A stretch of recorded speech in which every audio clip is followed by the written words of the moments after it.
بسم اللہ الرحمن الرحیم۔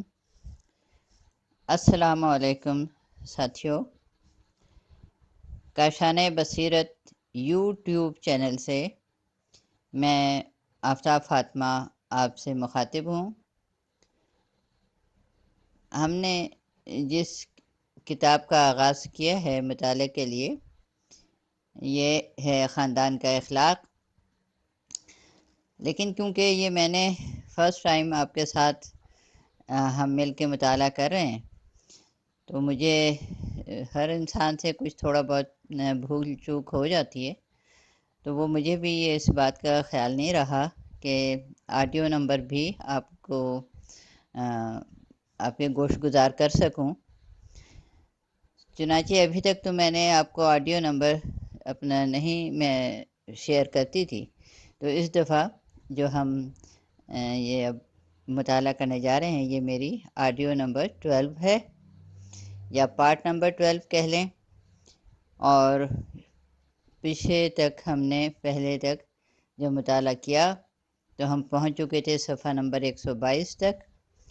اس کا ہم نے جو عنوان تھا وہ بھی ختم کر لیا تھا، اور اب جو نیا عنوان ہے وہ ہے گھر کی سجاوٹ، اور اس صفحے کی آخری لائن ہے، تو ہم آغاز کرتے ہیں۔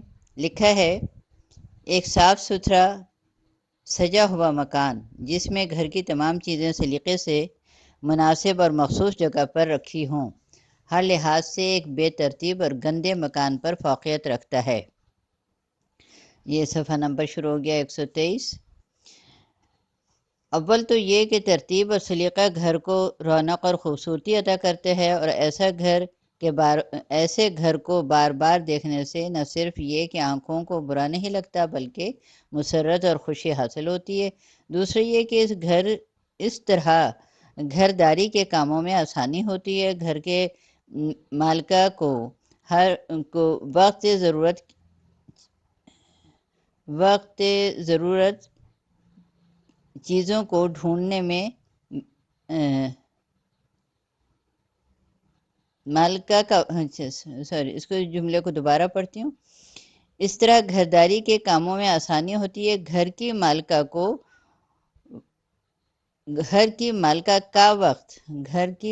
کا وقت ضرورت کی چیزوں کو ڈھونڈنے میں برباد نہیں ہوتا، کیونکہ ہر چیز کی جگہ مخصوص ہے۔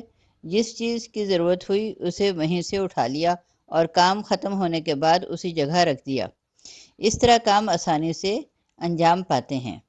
اگلا پیراگراف ہے: تیسرے یہ کہ ایک صاف ستھرا اور مرتب منظم گھر کی مالکہ کی ذوق اور سلیقے کو ظاہر کرتا ہے۔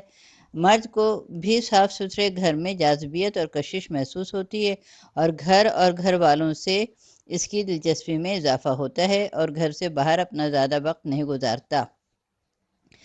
اگلا پیراگراف ہے: چوتھے یہ کہ ایک سلیقے سے آراستہ کیا ہوا گھر والوں کی عزت و سربلندی کا باعث ہوتا ہے۔ جو کوئی اسے دیکھتا ہے اس کی دلکشی اور خوبصورتی سے فرحت محسوس کرتا ہے، اور گھر کی مالکہ کے ذوق و سلیقے کی تعریف کرتا ہے۔ اگلا پیراگراف: سجاوٹ اور آرائش کا سامان خرید کر جمع کرنے سے زندگی خوبصورت نہیں ہو جاتی، بلکہ ایک خاص ترتیب اور سلیقے سے خوبصورتی پیدا ہوتی ہے۔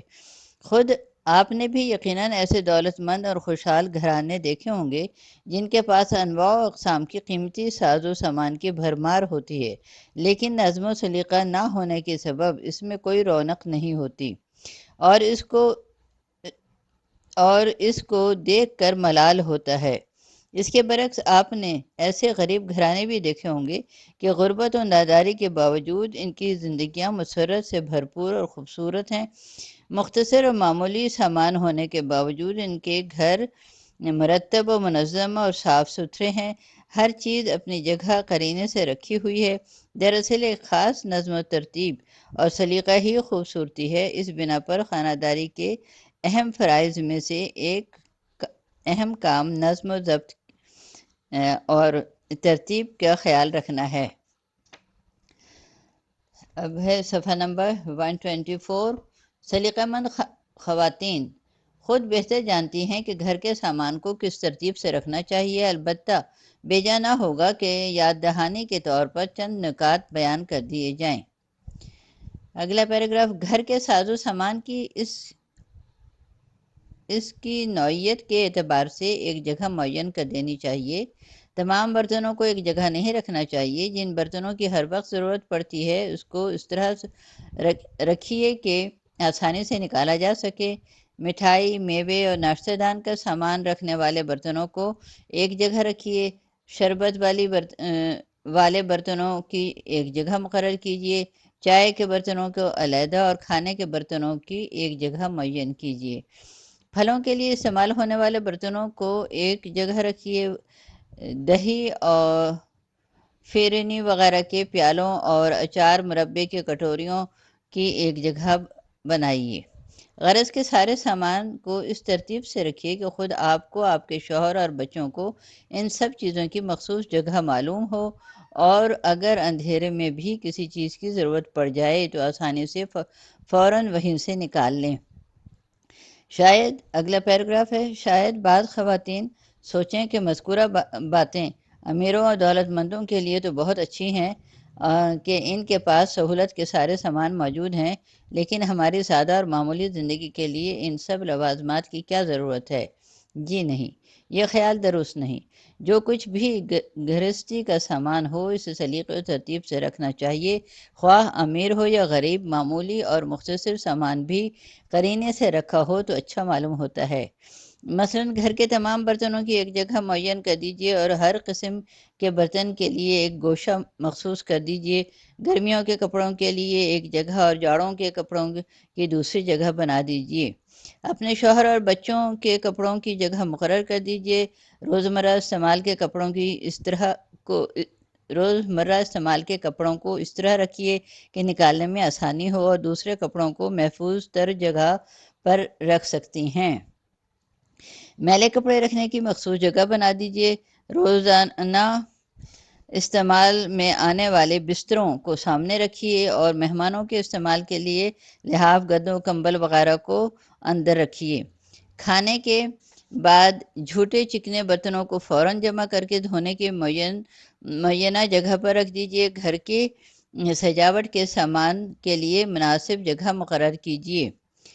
یہ پہنچ گئے 125 پر۔ اور ہر چیز اپنے معینہ جگہ پر رکھی رہے۔ آپ کے اور بچوں کے کپڑے کمروں میں بکھرے نہ پڑے رہیں، بلکہ انہیں عادت ڈلوائیے کہ کپڑے اتار کر الماری میں رکھیں، کھونٹی یا اسٹینڈ پر ٹانگیں۔ بچوں کو نصیحت کیجیے کہ اپنے سامان مثلاً بستہ، قلم، کتاب معینہ جگہ پر رکھا کریں۔ اطمینان رکھیے، اگر آپ ترتیب اور سلیقے سے کام لیں گی تو آپ کے بچوں کو بھی یہی عادت پڑ جائے گی۔ اگلا پیراگراف، پھوڑ عورتیں اپنے آپ کو بے گناہ ثابت کرنے کے لیے گھر کی بدنظمی کا الزام بچوں کی سر تھوپتی ہیں، مگر یہ بات صحیح نہیں ہے، کیونکہ بچے ماں باپ کی تقلید کرتے ہیں۔ اگر ماں باپ سلیقہ مند ہوں گے تو وہ بھی سلیقہ سیکھیں گے۔ شروع میں بچے نظم و ضبط اور ترتیب کے مخالف نہیں ہوتے بلکہ سلیقہ مند ہوتے ہیں، لیکن جب گھر کی بدسلیقگی، بد انتظامی دیکھتے ہیں تو وہ بھی یہی سیکھتے ہیں۔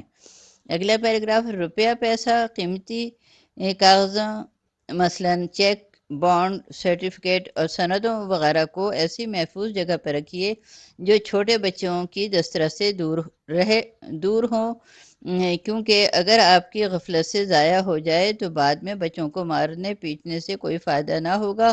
لہٰذا حادثہ وقوع میں آنے سے پہلے ہی اس کا علاج کر لینا چاہیے۔ معصوم بچے کا کوئی گناہ نہیں ہوتا، قصور بد سلیقہ ماں کا ہوتا ہے جس نے قیمتی شے کو حفاظت سے نہیں رکھا۔ اس سلسلے میں ذیل کے واقعے سے عبرت حاصل کیجیے۔ اگلا پیراگراف، ایک شخص نے اپنی بیوی کو 3000 روپے دیے اور حفاظت سے رکھنے کی تاکید کی۔ اس نے روپے لے کر طاق میں رکھ دیا اور کسی معمولی کام سے باہر چلی گئی۔ جب گھر سے واپس آئی تو وہاں روپے موجود نہیں تھے۔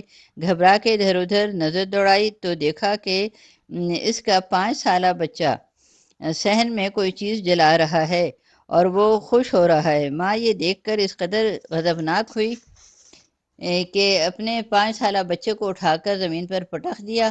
اتفاق سے بچہ فوراً مر گیا۔ صفحہ نمبر ہے 126۔ وحشت زدہ ماں بچے کے بے جان جسم کو دیکھ رہی تھی کہ اسی وقت اس کا شوہر آ گیا اور ماجرا دریافت کیا۔ بیوی نے واقعہ بیان کیا۔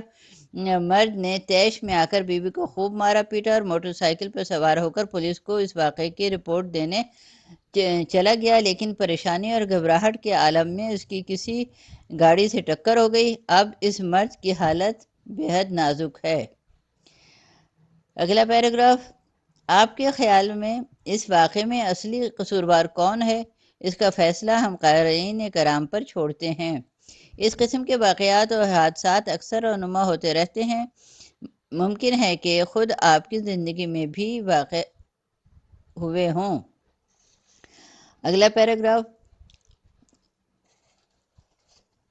دواؤں، خطرناک اور زہریلی چیزوں حتیٰ کہ مٹی کے تیل اور پیٹرول کو ایسی جگہ رکھیں جو چھوٹے اور ناسمجھ بچوں کی دسترس سے باہر ہوں، کیونکہ اس بات کا امکان ہے کہ ناسمجھی کے سبب اسے پی لیں اور ختم ہو جائیں، اور پھر آپ ساری عمر روتی رہیں۔ حتیٰ احتیاط کرنے میں کوئی نقصان نہیں ہے، لیکن غفلت اور بے احتیاطی سے سینکڑوں خطرے لاحق ہو جاتے ہیں۔ ایسے معصوم بچے جو بدسلیقہ ماں باپ کی غفلت سے تلف ہوئے اور ہو رہے ہیں، ان کی فہرست طویل ہے۔ ان میں سے بعض کی خبریں اخبار اور رسائل میں شائع ہوتی رہتی ہیں۔ یاد دہانی کے طور پر چند سچے واقعات نقل کیے جا رہے ہیں۔ اگلا پیراگراف۔ 2 چھوٹے بہن بھائی جن کی عمریں 6 سال اور 4 سال تھیں، ایک برتن میں بھرے ڈی ڈی ٹی کی دوا، بریکٹ میں اس کو انگلش میں لکھا ہے DDT، اور کے محلول کو لسی سمجھ کر پی گئے۔ چھوٹی بچی تو فوراً مر گئی۔ دونوں بچے گھر میں تنہا تھے۔ جب انہیں پیاس لگی تو پانی کے بجائے DDT دوا کے محلول کو لسی سمجھ کر پی گئے۔ اسپتال میں بچوں کی ماں نے بتایا کہ کل رات میں نے تھوڑا سا DDT پاؤڈر پانی میں بھگو کر رکھا تھا کہ چوہوں کے بلوں میں ڈالوں گی کہ یہ حادثہ رونما ہو گیا۔ اگلا پیراگراف اور اس صفحے کی آخری لائن کہ پانی کی جگہ مٹی کا تیل پی لیا۔ یہ ایک اور واقعے کے بارے میں لکھا ہے کہ ایک 5 سالہ بچے نے ماں کی پیر درد کی دوائیں کھا لیں، انہیں اسپتال میں بھرتی کیا گیا ہے۔ مطلب اس طرح کے واقعات ہوتے ہیں کہ ایک میں مٹی کا تیل پی لیا اور ایک نے وہ پیر کے درد کی دوائیں کھا لیں۔ اب ہے صفحہ 127 اور آخر میں اب اگلا پیراگراف ہے۔ لکھا ہے کہ آخر میں یہ بھی عرض کر دیں کہ نظم و ضبط بہت اچھی چیز ہے، لیکن نہ اس حد تک کہ آپ کا اور آپ کے شوہر کا سکون و چین سلب ہو جائے۔ صفائی اور مہارت اگر حد سے تجاوز کر جائے اور وہم آزادی سلب ہو جانے کی حد تک بڑھ جائے تو خود ان خاندانوں کے لیے مشکلات پیدا ہو جاتی ہیں، لڑائی جھگڑے اور علیحدگی تک کی نوبت آ جاتی ہے۔ ذیل کا واقعہ سنیں۔